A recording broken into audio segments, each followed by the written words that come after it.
बिस्मिल्लाहिर्रहमानिर्रहीम। अस्सलाम वालेकुम नाज़रीन, आप देख रहे हैं न्यूज़ पाकिस्तान नेटवर्क का प्रोग्राम A to Z। मैं हूं आपका मेज़बान सालिक मजीद।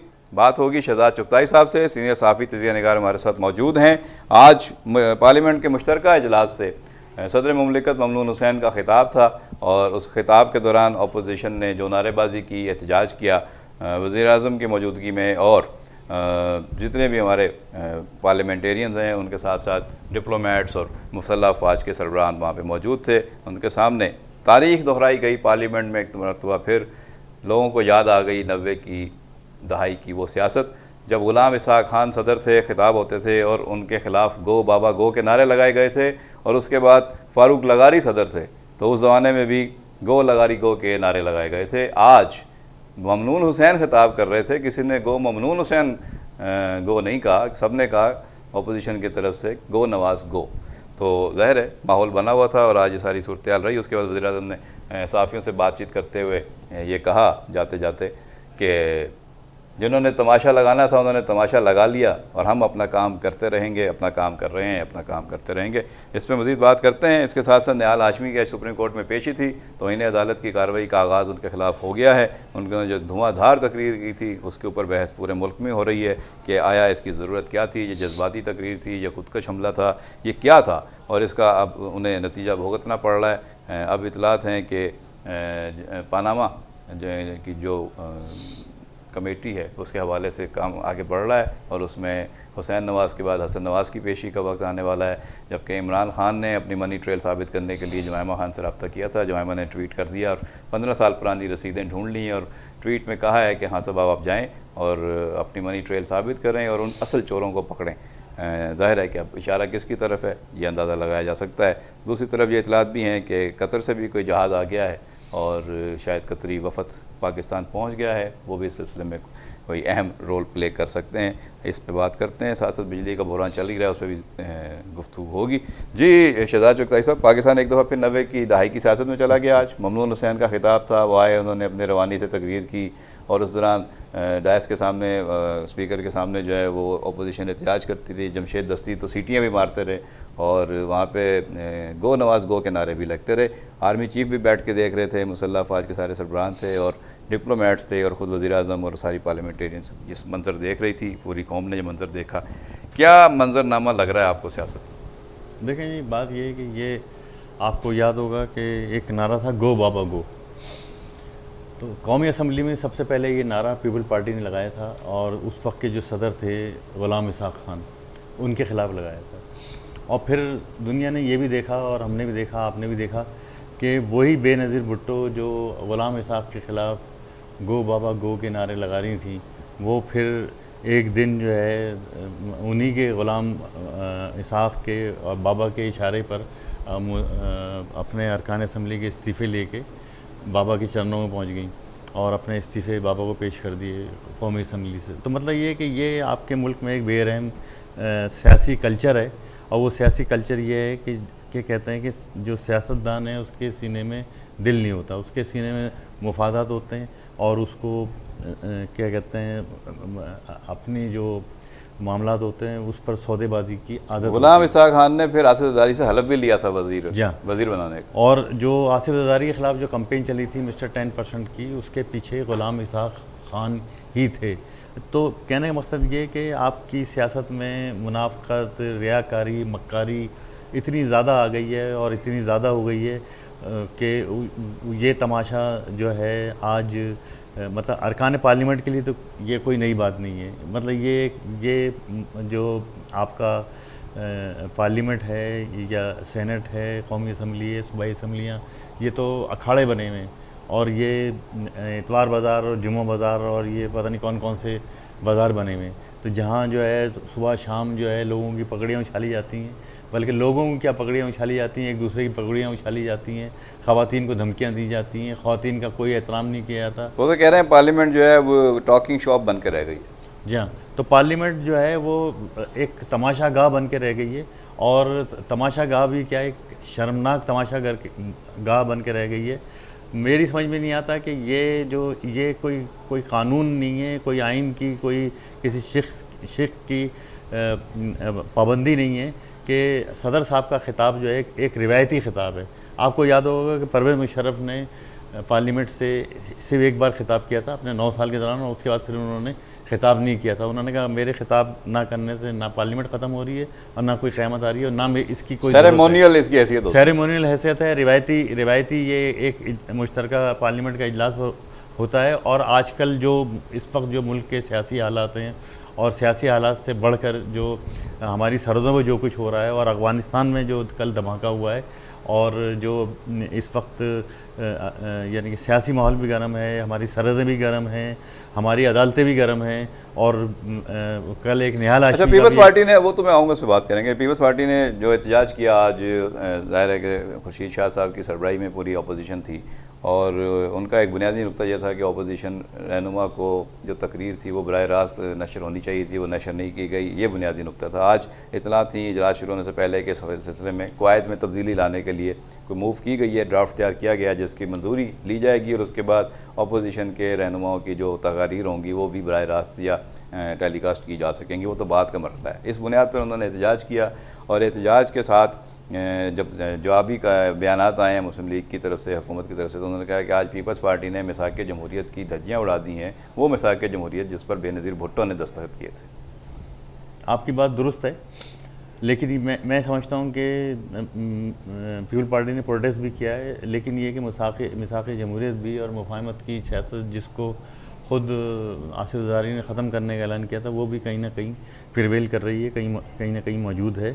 और जब तक ये मुफाहमत की सियासत एक खुफिया सियासत हो रही है, मुफाहमत की ट्रैक टू डिप्लोमेसी हो रही है और मिसाक जमहूरियत मौजूद है और ये ट्रैक टू डिप्लोमेसी मौजूद है और दोनों जमातों के दरमियान जो एक गैर तहरीर शुदा मुआहदा है वो मौजूद है, उस वक्त तक जमहूरियत को भी कोई ख़तरा नहीं है और जमहूरियत चलती रहेगी।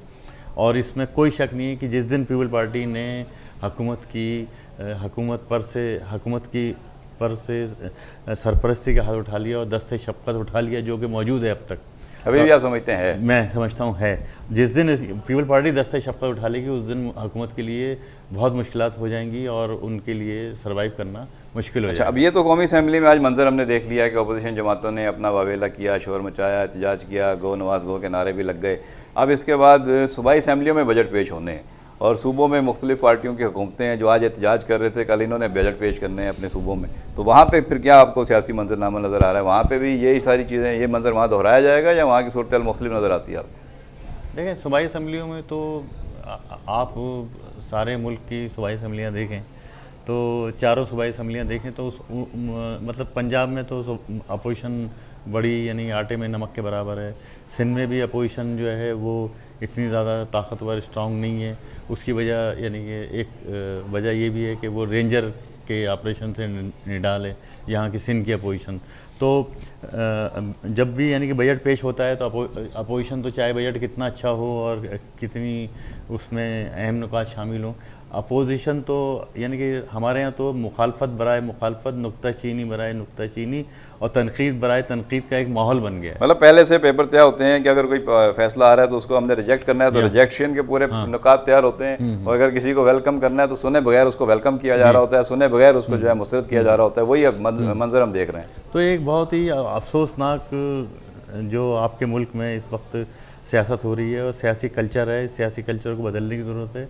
अब पॉजिटिव मूड की तरफ जाना चाहिए और पॉजिटिव बातें करनी चाहिए, लेकिन हमारे यहाँ हमारे माशरे से और हमारी सियासत से और हमारे ये बातें तो हम करते हैं कि जी पॉजिटिव मूव होनी चाहिए, इसको तब्दीली आनी चाहिए, इस्लाहात आनी चाहिए या बेहतरीन रिफॉर्म्स आनी चाहिए। कैसे होगा ये पॉलिटिकल कल्चर, कैसे चेंज होगा? नहीं, पॉलिटिकल कल्चर अब चेंज नहीं हो सकता, इसलिए कि हम इस थर्ड क्लास कल्चर के और थर्ड क्लास लैंग्वेज के और मार धाड़ से भरपूर फिल्म के और लड़ाई झगड़े गालम गलोच दशनाम तराजी के हम आदी हो गए और हमें यानी कि ये अफसोस के साथ कहना पड़ता है कि हमें ये चीज़ें ही अच्छी लगती हैं, हमें अब अच्छी चीज़ें अच्छी नहीं लग रही। यानी ये हमारे मिजाज का हिस्सा, ये हमारे मिजाज का बदतरीन हिस्सा ढल गए, इसमें ढल गए कि अब हम इससे जान नहीं छुड़ा सकते और ये नेगेटिवनेस जो है वो बहुत ज़्यादा बढ़ गई है लोगों में, बहुत ज़्यादा यानी गुस्सा है लोगों में। अच्छा, और उनके अंदर एहसास महरूमी है और हर आदमी का ये ख्याल है कि उसके सिर्फ वो सही है और हर आदमी का ख्याल है कि उसके साथ ज्यादती हो रही है, और हर आदमी का ये ख्याल है कि दूसरा आदमी बहुत ऐश कर रहा है। आज ममनून हुसैन साहब की क्या फीलिंग होगी? वो तो खिताब करके करने आए थे, उन्होंने खिताब किया और चले गए फटाफट। उन्होंने नहीं देखा कि कौन क्या कर रहा है, उन्होंने एक तरफ वज़ीर आज़म को देखा और उनके साथ बैठे हुए अपने लोगों को देखा पार्टी के, और उसके बाद उन्होंने खिताब किया और वो चल दिए। उससे पहले थोड़ी देर सुकून रहा पार्लियामेंट में, जब तराना पढ़ा गया, उसके बाद तलावत हुई, उसका तर्जमा हुआ। बस ये वो लम्हात थे जिस दौरान सब लोग पुरसकून बैठे थे, लेकिन ऐसा लग रहा था कि इंतज़ार हो रहा है कि जैसे ही तर्जमा ख़त्म होगा तिलावत कुरान पाक का, तो एकदम से हंगामा शुरू हो जाएगा, और वही हुआ।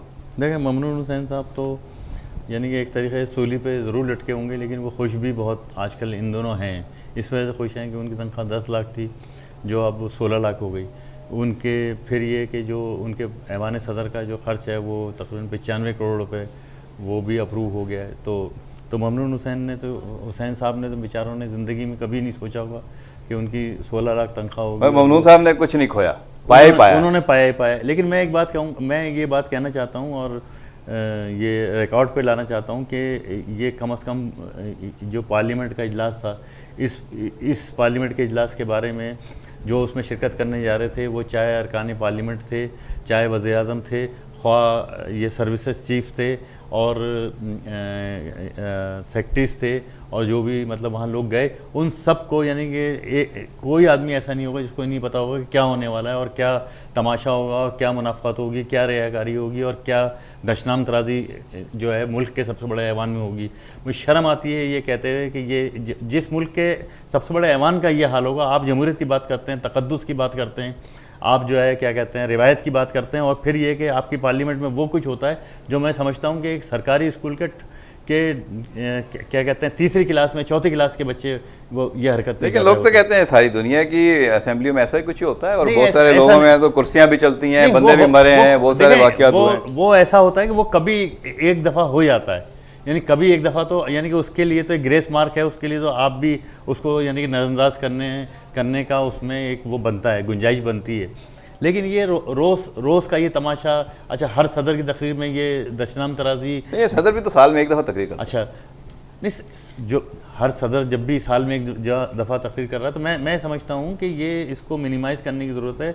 और मिनिमाइज़ करने का तरीक़ा ये है कि ये सदर साहब जो है ये अपना ये जोश खिताब ख़त्म करें, और कोई ज़रूरत नहीं है पार्लियामेंट से खिताब करने की। दूसरी चीज़ ये, और दूसरी बात ये है कि अगर ये पार्लियामेंट में अगर ये सब कुछ होना ही है, तो फिर ये कि आपको इन सबको सर्विसेज चीफ को और ये सिफारती कोर को, सफ़ीरों को और डिग्नेटरीज को बुलाने की आपको इस पे आगे मज़ीद बात करेंगे। आप अपना तमाशा दूसरों को ना दिखाएं। ब्रेक के लिए कहा जा रहा है, नाज़रीन हमारे साथ रहिएगा। ब्रेक से वापस आकर फिर बात करेंगे निहाल हाशमी साहब के हवाले से। यहाँ वक्त है छोटे से ब्रेक का, हाजिर होते हैं चंद लम्हात के बाद।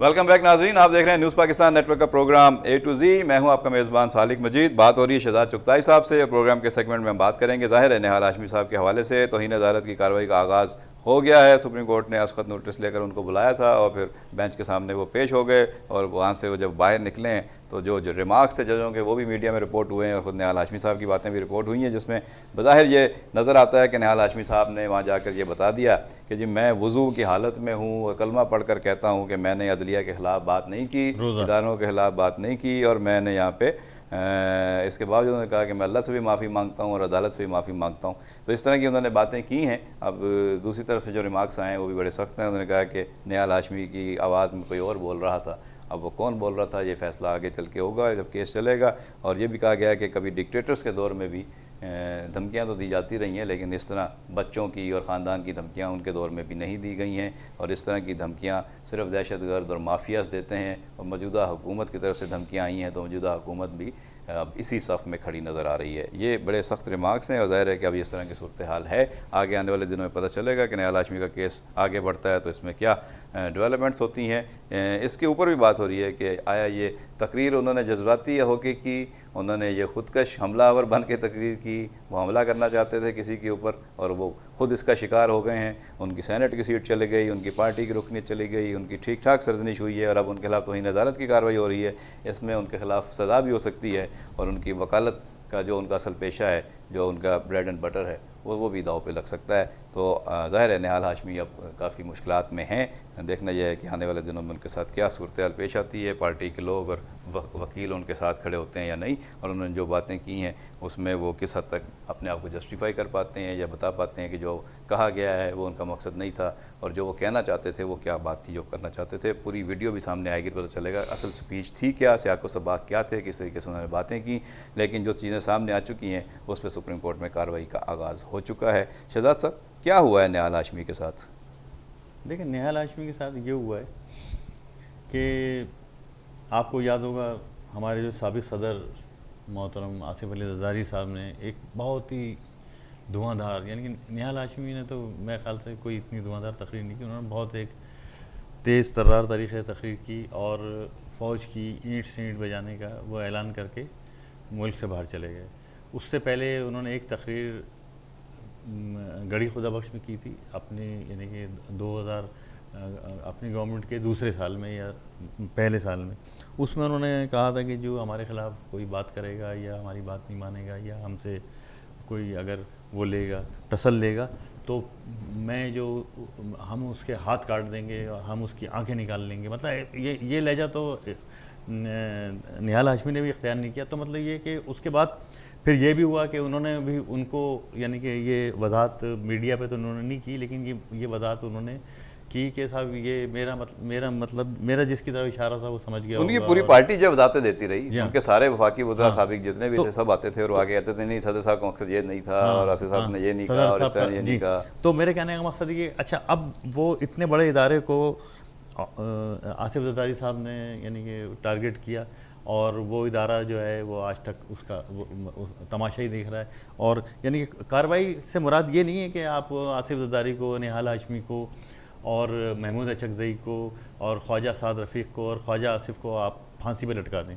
कार्रवाई होने का मतलब ये कम से कम उसको आप डिनाउंस तो करें ना, उसके यानी कौमी असम्बली, सूबाई असम्बली एक करारदाद मज़म्मत मंजूर करे, या ये कि उसको प्राइम मिनिस्टर उसको जो है फ्लोर पे, या ये कि एक बयान के ज़रिए, और अब तो बयान तो एक पुराने ज़माने का एक वो रह गया है, स्टेटमेंट जो जारी होता था अब तो जारी नहीं होता, अब तो ट्वीट का दौर है। तो वो ट्वीट करें, प्राइम मिनिस्टर ट्वीट करें और वो क्या कहते हैं कौमी असम्बली के स्पीकर ट्वीट करें, चेयरमैन सेनेट ट्वीट करें। मतलब उसको यानी कि आप कम से कम कोई तो उसको यानी कि एहसास दिलाया जाए। तो जब ये इतने सारे लोग जो गुज़िश्ता 8 साल से ख्वाजा आसिफ ने, तो मैं समझता हूँ कि 5 साल पहले तकरीर की थी, ख्वाजा साद रफ़ीक़ ने कहा कि नहीं, लेकिन निहाल हाशमी के सिवा तो किसी के खिलाफ तौहीन अदालत की कार्रवाई नहीं चली इस तरह जिस तरह निहाल हाशमी के खिलाफ तो तौहीन अदालत की कार्रवाई भी इस वजह चल गई कि एक ऑलरेडी एक केस चल रहा था और ये प्रिज्यूम कर लिया गया कि निहाल हाशमी ने, यानी निहाल हाशमी की तकरीर को तो वो कहते हैं ना एक पंथ दो काज कहते हैं ना, मैं कहता हूँ एक पंथ कई काज थे इसके अंदर। और ये बहुत सारे लोगों ने, यानी कि इसमें यूनिफॉर्म का भी जिक्र आ गया, इसमें जो है क्या कहते हैं वो JIT लोगों ने कहा कि JIT को धमकी है, किसी ने कहा अदलिया को धमकी है। तो मतलब ये कि इसमें कई इदारे इसमें आ गए और कई इदारों ने ये अपने तौर पर ले लिया कि जी ये हम, यानी बहुत सारे लोग हैं तो अज्यूम कर लिया ना, एज्यूम कर लिया ना कि ये हमें कह रहा है। अच्छा, अब आज मैं बात कर रहा था, वहाँ कराची बार में भी बात हुई और कराची प्रेस क्लब में भी लोगों से, तो वो कह रहे थे कि भाई कोई मुकदमा दर्ज नहीं हुआ, किसी को अगर धमकी दी जाती है तो वो जाके FIR ही लटकाता है। इसमें तौहीन अदालत की कार्रवाई शुरू हो गई है। ये मतलब अगर तौहीन अदालत की कार्रवाई साइड में रख दी जाए या ना की जाए तो फिर इन्होंने किसको धमकी दी है, और अगर किसी को धमकी दी है तो कोई मुकदमा दर्ज कराएगा ना। देखिए, मुकदमा तो वहाँ दर्ज होगा ना जब क्या कहते हैं किसी का नाम होगा, यानी इदारे का ही कम से कम किसी के जिक्र, हाँ, किसी की तरफ इशारा हो, किसी की तरफ इशारा होगा। बिलाल रसूल का अगर उन्होंने नाम लिया है या हजाजी का नाम लिया है या किसी का भी जो JIT के लोग हैं उस नाम तो उन्होंने किसी का नहीं लिया। तो मेरे कहने का मकसद ये कि लेकिन ये कि मुकदमा दर्ज भी हो सकता है, लेकिन उसके मुकदमा दर्ज होने से कोई यानी कि मसला हल नहीं होगा। देखें, मैं ये बात कर रहा हूँ कि सिर्फ निहाल हाशमी एक आदमी, निहाल हाशमी का जुर्म क्या है मुझे पता है, निहाल हाशमी का जुर्म क्या है, और वही जुर्म मेरा भी है और वही जुर्म आपका भी है और वही जुर्म ये 20 करोड़ आवाम का भी। निहाल हाशमी का ताल्लुक़ अशराफिया से नहीं है। निहाल हाशमी जो है वो फेडरल मिनिस्टर नहीं है।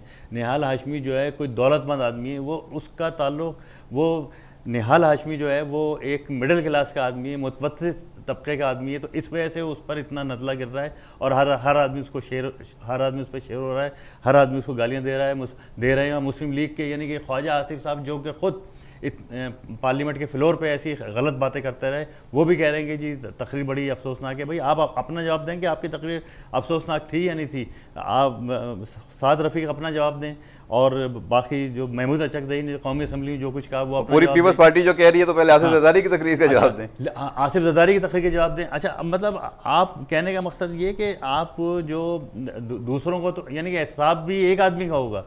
मैं तो कहता हूँ अच्छा, लेकिन पलट के बिस्मिल्लाह करें, सबका हिसाब करें। ये भी तो कहा जाएगा ना कि अगर आप मतवस्त तबके से ताल्लुक़ रखते हैं, अगर आप करोड़पति नहीं है, अरबपति नहीं है, अगर आप वफाकी वजीर नहीं है, तो इसका मतलब ये तो नहीं है कि आप इसको चाहे धमकियां देते रहें। नहीं, बिल्कुल नहीं है। नहीं, ये बात तो आपकी बिल्कुल सही है कि ठीक है, लेकिन ये कि मैंने ये बात महसूस की है और ये बात यानी कि मैं जो लोगों से मिलता जुलता हूँ, इंटरेक्शन जिन लोगों से होता है, उन्होंने ही महसूस की है कि निहाल हाशमी का गुनाह जो करार दिया गया है वो ये करार दिया गया है कि वो मिडिल क्लास का आदमी है।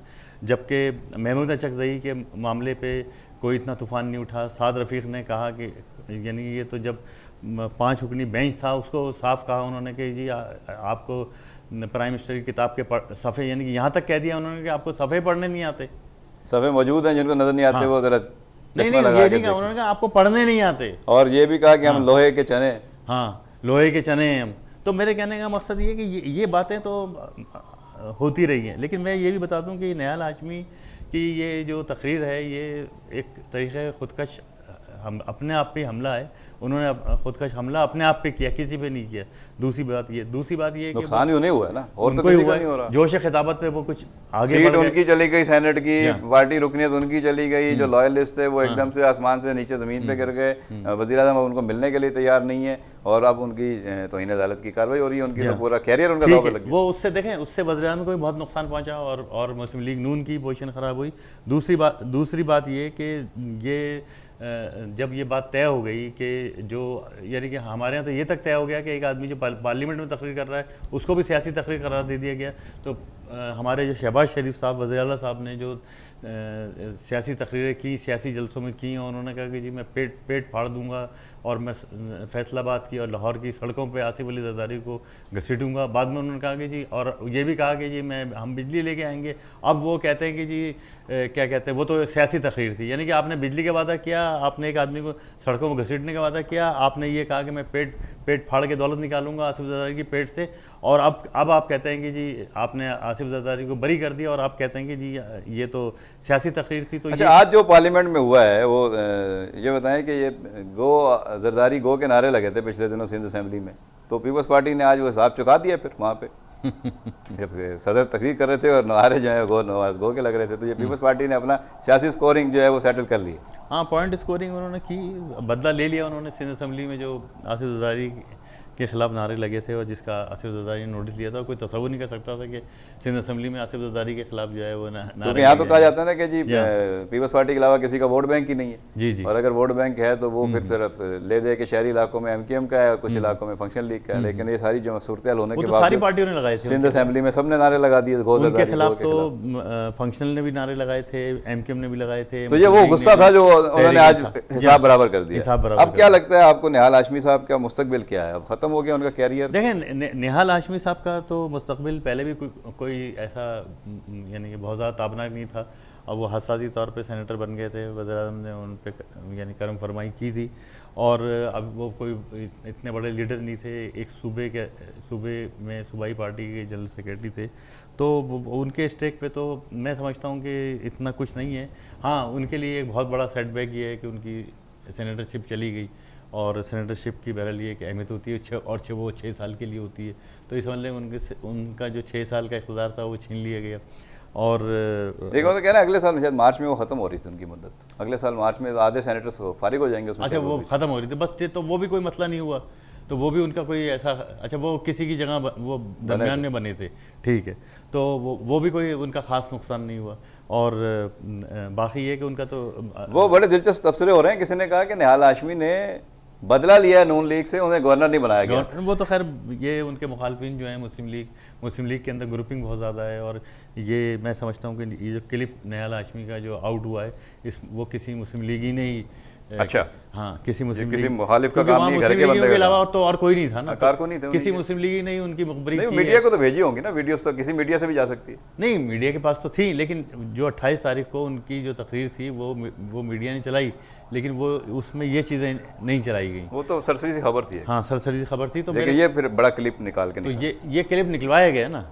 ये थी आज की गुफ्तगू। उम्मीद है आपको आज का प्रोग्राम पसंद आया होगा। आइंदा प्रोग्राम तक अपने मेज़बान सालिक मजीद को प्रोग्राम A to Z की पूरी टीम के साथ इजाज़त दीजिए। अल्लाह निगहबान।